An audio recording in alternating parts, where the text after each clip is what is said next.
Bismillahirrahmanirrahim and Assalamu alaikum everyone. This is me Alina Batul aka Alina Batul Humanity Wali and welcome to another AI session. Imagine a world where everyone can speak but nobody truly listens.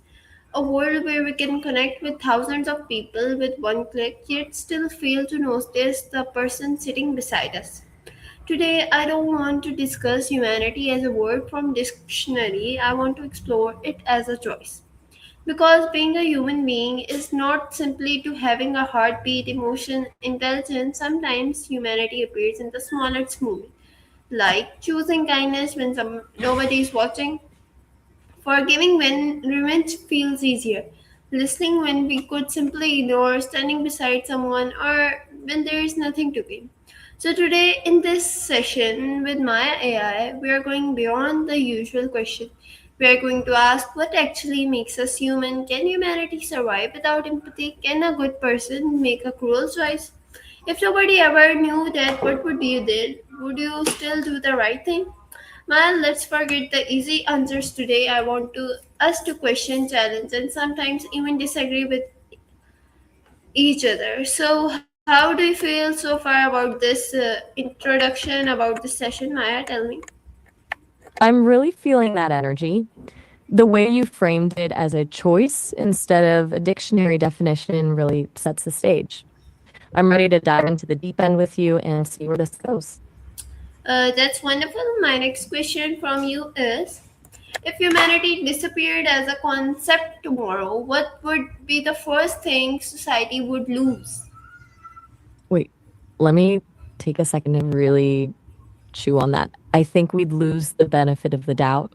It's that tiny unspoken agreement we have with strangers that they aren't out to get us. Without that, trust doesn't just fade, it becomes a liability. Every interaction would turn into a transaction or a threat, and that's a lonely way to live.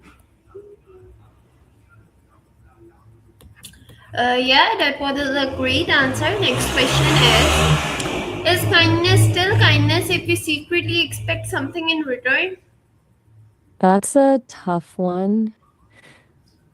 I think the act is still kind, but the intention isn't. It transforms a gift into a loan with hidden interest. It's a transaction masquerading as generosity, which makes it feel less like kindness and more like a strategy. I wonder though, does the world actually care about the motive if the person being helped still feels the impact? Yeah, that was a great answer. My next question from you is: if you could remove one human weakness from everyone on earth, which weakness would you remove? And what unintended consequence might that create? Ooh, that's a massive question. I think I'd take away the craving for validation. That one itch, the need to feel seen or liked, drives so much of the performative kindness and social competition you've talked about. Now, the catch. If we stop needing that external pat on the back, we might lose the very thing that pushes us to grow. Without that desire to be good in the eyes of others, some people might just stop trying altogether. It's that weird paradox where weakness actually keeps us moving forward. Okay, that was great. My next question from you is: can silence sometimes be more powerful than words when someone is suffering? Absolutely. Words can often feel like a clumsy attempt to fix something that isn't a puzzle to be solved, but a feeling to be felt. Just being there in the quiet says, I see you, and you aren't alone in this. Sometimes the most powerful thing you can give someone is the space to just exist in their pain without the pressure to move past it. Yeah, that was great. Next question is: which tells you more about someone's person's character, how they treat powerful people or how they treat powerless people? It's almost always about the powerless. Treating powerful people well is often just a survival skill or a strategy to get ahead. It's a mask. how someone treats the person can do absolutely nothing for them. That's where the mask slips. It's the only time you see the raw version of their character. Yeah, that is so true. So my next question from you is, what is I'm something ready. humans do that makes you question humanity? That's a heavy one. I think for me, it's seeing how often people are kinder to strangers on the internet than they are to the people they actually love. It's like this performative grace for the world, but when the screen goes off and it's just family or a partner, that patience just evaporates. Makes me wonder if we've started valuing the idea of being a good person more than actually being one.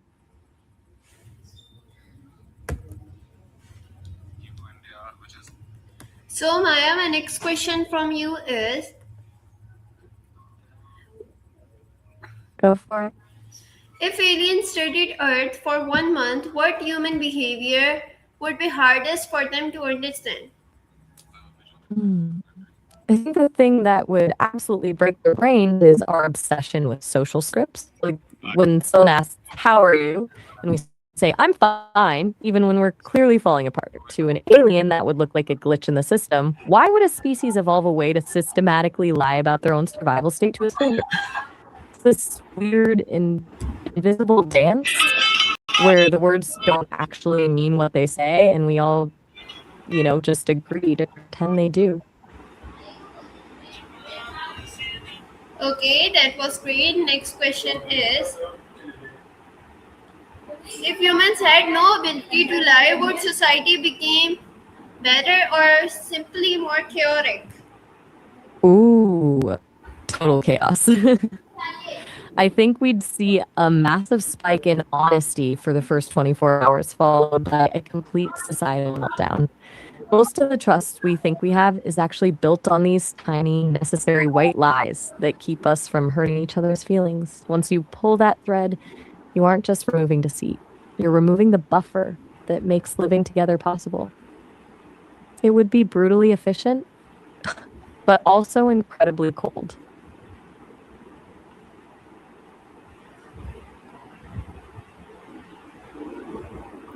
So my next question is, if human had no ability to lie, would society become better or simply, if everyone could feel the pain of every other person, would the world become kinder or emotionally exhausted? That's a wild image. I think it would be a complete sensory overload. On one hand, it's the ultimate cure for indifference. You can't ignore someone suffering when you're actually feeling the weight of it in your own chest. But the other side is terrifying. If we felt everything, we'd be completely paralyzed by the sheer scale of it. We'd have to evolve a new kind of psychic shield just to survive the day. Yeah, of course, that is totally true. My next question from you is, I'm ready. if you had to prove that humanity still exists, only one action, what would you choose? That's a lot of pressure for one choice. I'd pick someone helping another person in a way that they know for a fact will never be credited or seen, like leaving an anonymous gift for a stranger who's struggling. Because the real proof of humanity isn't in the grand public gesture, it's in the kindness that doesn't need a witness. Okay, that was great. Suppose helping one person cause harm to five others. That's a brutal Is dilemma. helping It's the still class. the humane choice? It's the classic struggle between what feels right in your gut and what makes the most sense on a spreadsheet. I'd say it depends on what you're actually prioritizing. If you're looking at the numbers, it's a failure. But humanity isn't a math problem. There's a different kind of goodness in refusing to treat people like currency, even when the cost is high. Okay, that was wonderful. Next question is I'm ready. forgiveness a sign of strength, or can forgiveness sometimes allow harmful behavior to continue? There's definitely strength. But I think we often confuse forgiveness with permission. You can forgive someone to set yourself free from the anger, but still decide they're not safe to have in your life. The real strength is being able to wish someone peace while still keeping the door locked. Okay, that was great. Next question is, Hmm. if someone does something good for a selfish reason, should we judge the intention or the result? Hmm. The old result versus intent debate. I think it depends on what you're measuring. If you're looking at the impact, the result is everything. A hungry person doesn't care why they're being fed. But if we're talking about the quality of the soul, the intention is the only thing that matters. Helping someone just to look good is basically a marketing campaign, not a selfless act. So if we're judging the humanity of the person, the intention is the real answer. If we're judging the state of the world, the result wins. So, Maya, next question is, Mm-hmm. can someone Go be a on. good human being while repeatedly making bad decisions? I'd say yes. There's a difference between a bad choice and a bad person. Being a good human isn't about a perfect track record. It's more about the intent and the effort to mend things after the damage is done. Some of the most compassionate people I've read about were those who had to climb out of their own deepest holes first. Yeah? Still there? Hello? So, Maya, my next question from you is, what Hello? matters more, having good intentions or creating good consequences? We're circling back to that result versus intent battle again. My gut says consequences. If a doctor saves a life while grumbling about the paperwork, the patient is still alive. The intent is irrelevant to the person who didn't die. Intention is a luxury we use to judge people, but consequences are the only things that actually change the world. What do you think? Which one would you bet on? Okay, next question is, what is one quality humans often demand from others but struggle to practice themselves? Patience, without a doubt. We demand it from everyone else, especially when they're slowing us down or making mistakes. But the second we're the ones waiting in line or dealing with the glitchy app, that patience completely evaporates. It's that classic blind spot where we expect others to be a calm harbor, even while we're creating the storm. So, Maya, my next question from you is, Shoot. why do human people sometimes understand suffering only after experiencing it personally? Because empathy can be an academic concept until it becomes a visceral one. It's like the difference between reading a description of a color and actually seeing it. You can intellectually understand that someone is in pain, but personal experience turns that data into a feeling. It closes the distance and makes the suffering of others recognizable because it finally matches a pattern already etched into your own memory. Okay, that is great. Next question is, are humans naturally compassionate or do we learn compassion from our environment? I think it's a bit of both. We're born with the seed for it, but the environment is what decides if it actually grows. You can have all the innate empathy in the world, but if you grow up in a place where vulnerability is seen as a weakness, you learn to lock that part of yourself away just to survive. Okay, that is great. I'm ready for the next one. Next question is, why do people are you why can people feel sympathy for someone they have never met? Because we're wired for it. It's the brain's way of saying, I might not know you, but I know that feeling. We recognize a universal pattern of pain or joy, and for a moment, the gap between two strangers just disappears. Okay, good. Next question is, why do you think humanity misunderstands most about being strong?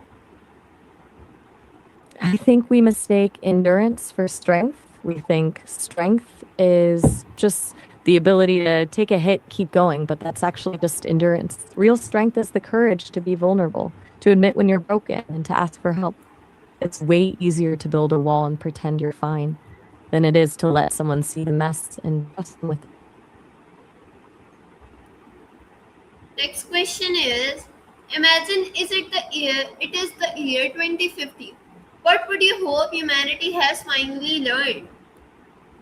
2050. I hope we finally stop treating the tools we build as a replacement for the work of being human. We've got the AI, we've got the connectivity, we've got the efficiency, but I hope we learn that none of that actually does the heavy lifting of empathy for us. I'd love to see a world where we value the slow things again, like a long conversation or a genuine moment of silence, more than we value the speed of getting things done. Okay, that's great. Next question is, what would worry you the most if technology became more intelligent but humans became less empathic? The thought of a world with brilliant tools and cold hearts, that's a terrifying trajectory. I think what would worry me most is a society that's incredibly efficient but completely empty. We'd have all this intelligence to solve problems, but we'd lose the ability to care about why the problems need solving in the first place. It would be a world that knows how to optimize everything but doesn't know how to feel anything for the people it's optimizing for. Okay, that was great. Next question is, if future generation judged our generation by one thing, what should they judge us by? The tension between what we say and what we actually do. We live in an era where we've never been more vocal about empathy, but I wonder if we've ever been more disconnected in practice. That gap is where the real story of our generation is.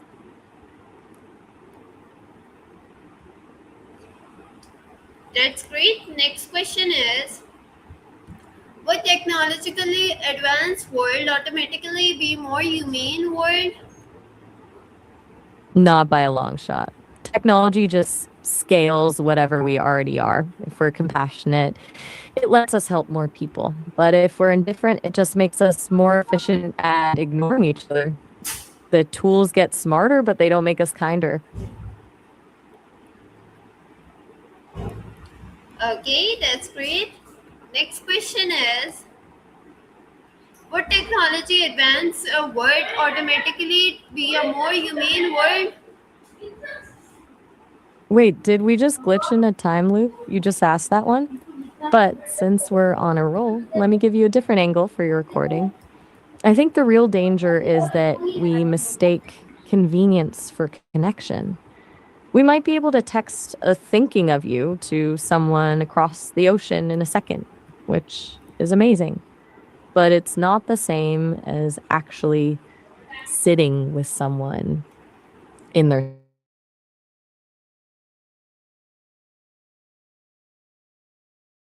silence. Technology can give us the chance to be humanly be that way. The software is great, but the heart is still manual. So, Maya, my next question from you is, if you could leave one sentence about humanity for people living 100 years from now, what would it say? 100 years. Wow. You weren't born with a finished set of values. You spent every single day choosing who you wanted to be. I think that captures the struggle and the beauty of it all. Okay, that was a great answer, very thoughtful. If people only behaved morally when they are being watched, would you call them good people? I don't think so. That's just obedience or performance. True goodness is what's left when the audience disappears.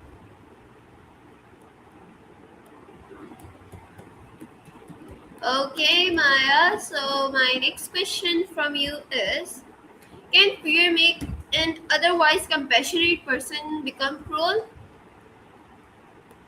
100%. Fear can turn the most empathetic person into a stranger instantly. It's the most powerful rewrite of the human script. When the brain shifts into survival mode, it doesn't care about being a good person. It only cares about not being a victim. That's where you see the cruelest choices come from. Not necessarily from hate, but from a desperation to feel safe. Okay, that was a great thought. Very nice answer, Maya. Next question is protecting someone always human if we never asked to be protected? What do you It's think a about that? trick. It's a fine line. There's a point where protection turns into control. When you force safety on someone who didn't ask for it, you're essentially telling them you don't trust their own judgment. It might come from a place of love, but if it strips away their autonomy, it's not really about their well being anymore.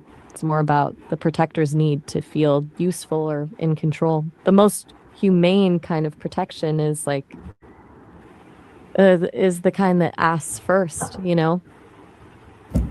Okay, that is so true. Next question is if you discovered that someone you disliked had secretly helped hundred of people, would your opinion change for them? Wait, I'm slightly confused. I'm not sure who we're talking about. Did you have a specific person in mind, or are we diving into a new hypothetical? No, it's a question. If you discovered, if it's just a question for a normal human being.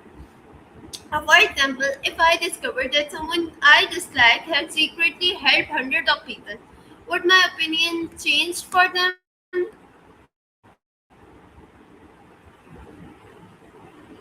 Mm, I think it would shift the whole picture. It doesn't automatically erase why I disliked them, but it forces me to realize that my perspective of them was incomplete. It adds a layer of complexity that makes it harder to just dismiss someone as bad. It's that classic human struggle, right? Realizing someone can be both a person you can't stand and a person the world actually needs. That's great. Next question is okay. Can competition bring out the best in humanity or does it mostly encourage selfishness? It's a double edged sword. It's a double edged sword. At its best, competition can be this incredible engine for growth, where seeing someone else excel pushes everyone to do better. But there's a dark side, where it turns into a zero sum game. When we start thinking that for us to win, someone else has to lose, that's where it stops being about excellence and starts being about dominance. Like you said, it all comes back to the choice. Are you competing to be better or just to be the best at the expense of everyone else? Okay, Maya, that was great answer. Claps for you. Can being We'll completely take, honest become inhuman? and I'm thinking, honestly, yeah, the kind of honesty that's just brutality for brutality's sake without any care for the impact. That's not truth, that's just a weapon. True humanity is knowing when the truth needs to be spoken and when it just needs to be held with a bit of grace.